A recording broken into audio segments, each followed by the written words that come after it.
Headline: Outnumbered and worn out, Ukrainians in East brace for Russian assault. Source: Yahoo News. Date: 07 February 2023. Details: NEVSKE, Ukraine. In a tiny village in eastern Ukraine at the epicenter of the next phase of the war, Lyudmila Degtyaryova measures the Russian advance by listening to the boom of incoming artillery shells. There are more and more of them now, and they are coming more frequently as Russian troops grind their way forward. "You should see the fireworks here," said Degtyaryova, 61, as the sounds of artillery howled all around. "It is like New Year's." Sign up for the morning newsletter from the New York Times. Russia's military is preparing to launch a new offensive that could soon swallow Degtярyova's village of NEVSKE, and perhaps much more in the eastern Ukrainian region, known as the Donbas. But already the impact of Russia's stepped-up assault is being felt in the towns and villages along the hundreds of miles of undulating eastern front. Exhausted Ukrainian troops complain they are already outnumbered and outgunned,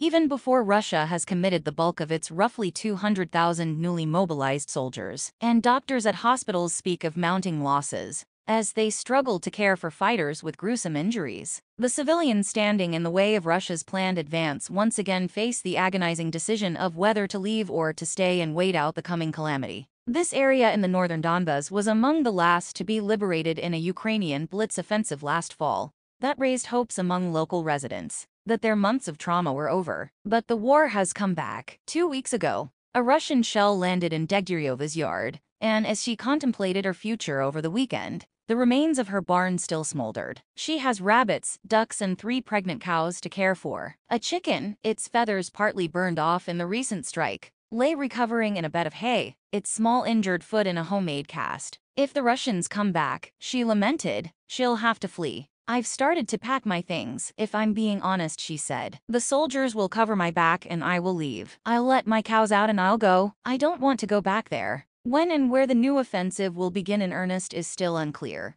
but Ukrainian officials are gravely concerned. Ukraine's military defied dire assessments before the war, thwarting Russia's early efforts to seize the capital, Kyiv, and eventually driving Russian forces back in the northeast and south. But the Russian military just keeps coming. Right now, the newly mobilized troops are finishing their training and entering the field. The forces include as many soldiers as took part in the initial invasion last year. "They could be ready to fight in as little as 2 weeks, said Serhiy Haidai, the governor of the Luhansk region, which includes NEVSKE. Much sooner than new Western weapons, including tanks and heavy armored fighting vehicles, are expected to arrive in Ukraine. There are so many," Haidai said of the new recruits. "These are not professional soldiers, but it is still 200,000 people who are shooting in our direction." Russia is expected to punch hard, looking to reverse nearly a year of cascading failure. While a renewed attack on Kyiv is now considered improbable, Russian forces will likely try to recover territories they lost last fall, as well as take full control of the Donbas,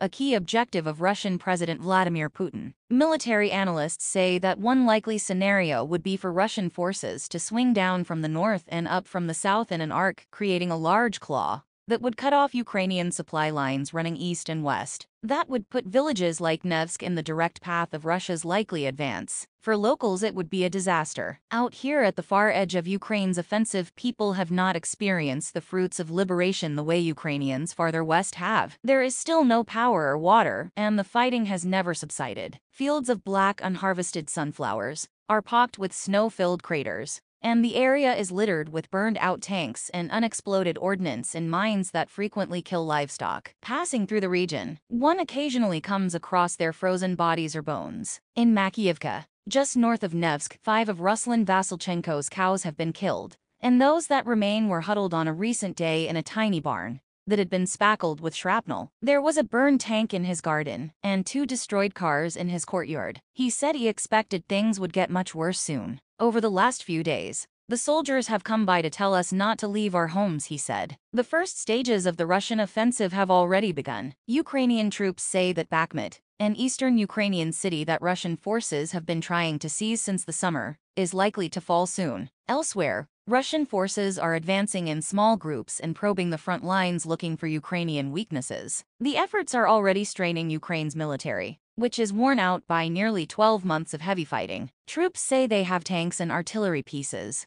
but not enough of either. and have far less ammunition than their adversaries. Russian forces have also started to field more sophisticated weaponry, such as the T-90 tank, which is equipped with technology capable of detecting the targeting systems of anti-tank weapons like the US-made Javelins, limiting their effectiveness. Mostly, though, the challenge comes down to numbers. It's particularly difficult when you have 50 guys, and they have 300, said a 35-year-old infantry soldier named Pavlo, who was struck in the eye with a piece of shrapnel from a rocket-propelled grenade near Bakhmut. You take them out and they keep coming and coming. There are so many. Losses among Ukrainian forces have been severe. Troops in a volunteer contingent called the Carpathian Sich, positioned near NEVSKE, said that some 30 fighters from their group had died in recent weeks, and soldiers said, only partly in jest, that just about everyone has a concussion. It's winter and the positions are open. There's nowhere to hide, said a soldier from the unit with the call sign Rusin. At one frontline hospital in the Donbas,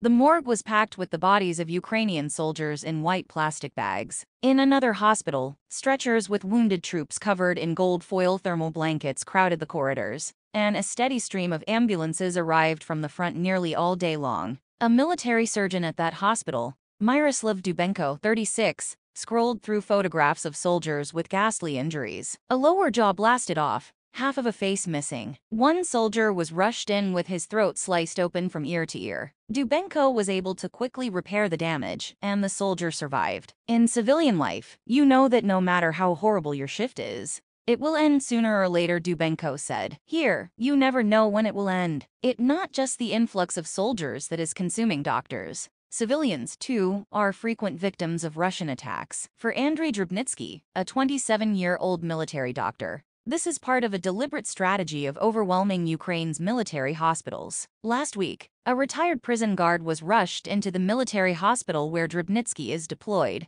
his hand blown apart by a mortar shell that exploded while he was gathering firewood. Drobnitsky assisted in sewing his hand back together, probably saving his index finger. If there are lots of victims, we'll get distracted by them, he said. You just can't abandon them, right? Whether Russia will be able to capitalize on its strength in numbers is an open question. Russian soldiers, according to Ukrainian and Western assessments, are dying in far greater numbers. U.S. officials now estimate the number of Russian troops wounded and killed to be approaching 200,000, an astounding casualty rate. In his sleeping quarters at a base near Bakhmut, a soldier with the call sign Badger pulled out a cloth bag and dumped its contents onto a cot. Inside were half a dozen knives, one with a hilt made from a deer's hoof, trophies he said he had taken from the bodies of dead Russian soldiers. We also have losses, but they have huge losses, Badger said. We've wasted them all in huge numbers. Back near Nevsk, soldiers from the Carpathian Sich said they had enough ammunition to hang on for now. One soldier, with the call sign Diesel,